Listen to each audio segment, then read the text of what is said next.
اب یہ جو صورتحال اس وقت بنی ہے جس میں ایران نے شکست دی ہے، یعنی پوری امت مسلمہ متحد ہوئی ہے اس عنوان کے اوپر، لیکن اس وقت جو ہے دشمن جو ہے وہ مومنین مسلمین کے درمیان اختلافات پیدا کرنے کی سازشیں کر رہا ہے. صحیح.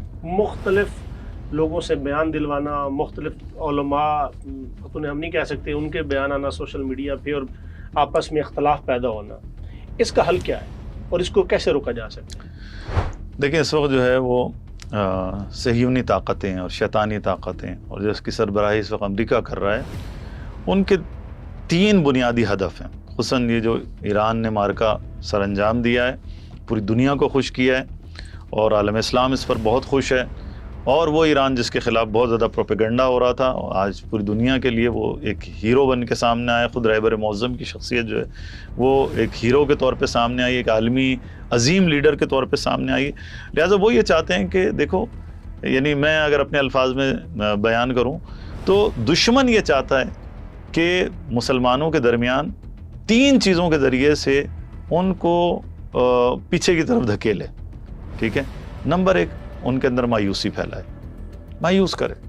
مثلا کہ ایران تو کچھ نہیں کر سکتا، ایران کے پاس تو کوئی طاقت نہیں. ٹھیک ہے، چلو اس نے ایک مار کا سر انجام دے لیا، آئندہ کیا ہوگا؟ آئندہ جب نیٹو آئے گی، حملہ کرے گا، نیٹو حملہ کرے گی اور امریکہ حملہ کرے گا اور اسرائیل حملہ کرے گا، عرب ممالک بھی اس کے ساتھ ہوں گے، پھر کیا ہوگا؟ ایران کے پاس کچھ نہیں ہوگا. ہاں، مایوسی پھیلانا. ایران کے پاس کچھ نہیں ہے، ان کے پاس بہت کچھ ہے. یعنی دشمن کو بڑا کر کے بیان کرنا اور اپنوں کو کم کر کے بیان کرنا، ایران کو چھوٹا کر کے بیان کرنا، یہ ہمیشہ سے ان کا. دیکھیں اسرائیل کا بت انہوں نے کھڑا کیا. ٹھیک ہے. گزشتہ 75 سالوں سے 76 سالوں سے انہوں نے کیا ایک بڑا بت بنا کے کھڑا کیا کہ اسرائیل کے خلاف کچھ نہیں ہو سکتا، امریکہ کے خلاف کچھ نہیں ہو سکتا، امریکہ کے خلاف سوچنا بھی نہیں کہ کچھ ہو سکتا، اسرائیل کے خلاف سوچنا بھی نہیں. لیکن ایران نے تل ابیب اور حیفا کو خاک میں ملا دیا. دنیا نے دیکھا کہ 13-14 رکاوٹیں توڑ کر، یعنی بحری جہاز بھی رکاوٹ ڈال رہے ہیں، مختلف اسلامی ممالک بھی رکاوٹیں ڈال رہے ہیں، ان کا تھاٹ سسٹم بھی رکاوٹیں ڈال رہا ہے، کیا ہے آئرن ڈوم بھی ان کے رکاوٹیں ڈال رہا ہے. 13-14 رکاوٹیں کراس کر کے بھی ایران نے اپنے میزائل تل ابیب اور حیفا پر پہنچائے، اور وہ منظر دنیا نے دیکھا جو آج تک کبھی کوئی سوچ بھی نہیں سکتا تھا. ٹھیک ہے. یہ ابھی ایک چھوٹا سا ٹریلر دکھایا. ایران نے کہا ابھی تو ہم نے صرف 5% اپنا اسلحہ استعمال کیا، 5%. ٹھیک ہے. اب آپ سوچیں کہ ان کے پاس بہت کچھ ہے ان کے پاکٹ میں، لیکن وہ ابھی اس کو شو نہیں کر رہے. تو مسلمانوں کو اس بات کو سمجھنا چاہیے، ہمارے علماء کو جو خصوصاً اسکالرز آگے یوٹیوب کے اوپر باتیں کرتے ہیں، جو آپ بات کرتے ہو ٹیکنالوجی کی کہ جب تک ہمارے پاس ٹیکنالوجی نہیں ہوگی ہم اسرائیل کا مقابلہ نہیں کر سکتے. اصل چیز ہے ایمان. انسان کے پاس ایمان ہونا تو پھر چھری سے بھی جنگ لڑ سکتا ہے، جیسے حماس والے چھری سے جنگ لڑ رہے ہیں، پتھروں سے بھی جنگ لڑ سکتے ہیں. ابابیل کا لشکر ہاتھیوں کے لشکر کو نابود کر سکتا ہے اگر اللہ پر ایمان ہو. یہ ہمارے مولویوں کو سمجھنا چاہیے. افسوس کے ساتھ ہمارے مولوی اس بات کو سمجھتے نہیں ہیں اور ہماری نئی نسل کو مایوس کرنا چاہتے ہیں کہ جب تک ہمارے پاس ٹیکنالوجی نہیں ہوگی، اسلحہ نہیں ہوگا، ہم مقابلہ نہیں کر سکتے. تو پہلی چیز کیا ہے؟ مایوسی سے نکلنا چاہیے. کبھی مایوس نہیں ہونا چاہیے.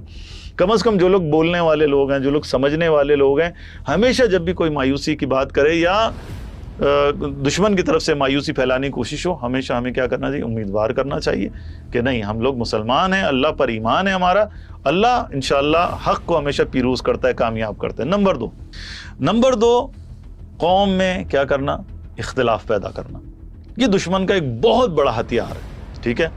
کچھ نہیں شیعہ سنی، یہ شیعہ انقلاب ہے، یہ جناب سنی ہیں، یہ دیوبندی ہیں، یہ بریلوی ہیں. ٹھیک ہے. اس نام پر ہمارے درمیان اختلافات ایجاد کرنا. آپ دیکھ لیں مثلا یہ جو آخری مرحلہ جنگ کا تھا، اس سے پہلے کی صورتحال کیا تھی؟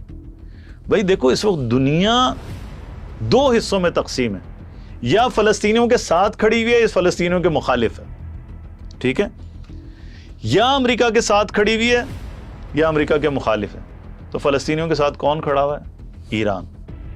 اور ریزسٹنس کے وہ بلاکس یمنی، عراقی، لبنانی اور ہمارے شام اس وقت تھا، بہرحال اب شام چلا گیا. یمن ہے کہ جو ریزسٹنس بلاک میں شامل تھا، جو کھڑا ہوا تھا ایران کے ساتھ، جو کھڑا ہوا تھا فلسطین کے ساتھ. ایران کھڑا ہوا ہے فلسطین کے ساتھ. ایران اینٹی امریکہ ہے، اینٹی اسرائیل ہے. ٹھیک ہے.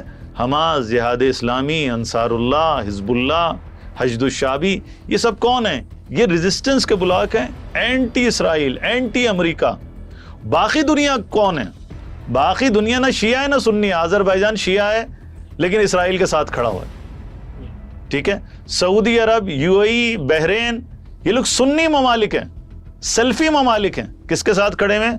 اسرائیل کے ساتھ کھڑے ہوئے ہیں۔ یہاں شیعہ سنی کا مسئلہ ہی نہیں ہے، مسئلہ یہ کہ کون فلسطین کے ساتھ کھڑا ہوا ہے اور کون فلسطین کے مخالفت میں کھڑا ہوا ہے، کون فلسطینیوں کو ان کا حق دلوانے کے لیے کھڑا ہوا ہے اور کون فلسطینیوں کے حق کے اوپر پاؤں رکھ کے کھڑا ہوا ہے، کون صرف اپنے مفادات دیکھ رہا ہے اور کون فلسطینیوں کے لیے کھڑا ہوا ہے۔ لہذا اس وقت مارکہ یہ ہے، ہمارے تمام یوتھ کو، چاہے شیعہ ہوں سنی ہوں، ان کو یہ بات سمجھنی چاہیے۔ آج افسوس کے ساتھ یہ نہ دیکھو سعودی عرب سنی ہے، یہ دیکھو کس کے ساتھ کھڑا ہوا ہے، یہ نہ دیکھو ایران شیعہ ہے، آپ دیکھو کس کے ساتھ کھڑا ہوا ہے۔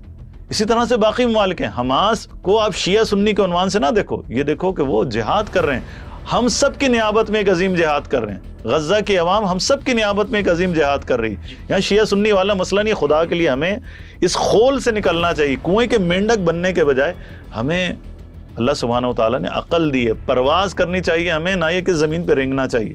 تیسری چیز جو ہے وہ خوف بٹھانا، امت مسلمہ کے دلوں میں خوف بٹھانا، ٹھیک ہے نا؟ مایوسی، اختلاف اور خوف۔ جتنا زیادہ انسان خوف زدہ ہوگا اتنا کچھ کرنے کی صلاحیت ہی نہیں ہوگی، ٹھیک ہے نا؟ جو انسان جس کا مورل اپ ہوتا ہے نا، جس کے حوصلے بلند ہوتے ہیں جس قوم کے، وہی میدان جنگ میں جنگ لڑ سکتا ہے۔ جو خوف زدہ قوم ہو نا، کتنا بھی اسلحہ ہو اس کے پاس، وہ کچھ نہیں کر سکتے، جیسے اسرائیلی، ٹھیک ہے نا؟ وہ آپ نے دیکھا ہے کہ یہ تہران میں تو سب اپنی اپنی بلڈنگوں کے اندر بیٹھے ہوئے تھے، لیکن اسرائیل میں تو ایک چھوٹی سی گولی بھی چلے تو وہ سب کے سب انڈر گراؤنڈ چلے جاتے ہیں اور گھنٹوں وہیں بیٹھے رہتے ہیں، ٹھیک ہے؟ خوف، دشمن ہمارے اندر خوف پیدا کرنا چاہتا ہے۔ تو میں تمام یوتھ سے کہتا ہوں، اپنے علماء سے کہتا ہوں، بزرگان سے کہتا ہوں، تمام جو ہمارے مسالک سے تعلق رکھتے ہیں، کہ کبھی بھی ہمیں دشمن سے خوف زدہ نہیں ہونا چاہیے۔ دشمن سے خوف زدہ ہونا عیب ہے، برائی ہے، اللہ اس کو پسند نہیں کرتا۔ اللہ بہادروں کو پسند کرتا ہے، ہمارے رسول بہادروں کو پسند کرتے تھے۔ لہٰذا خوف جو ہے وہ کسی بھی قوم کے لیے ایک بہت ہی ناسور ہے کہ جو دشمن کی طرف سے پھیلایا جاتا ہے۔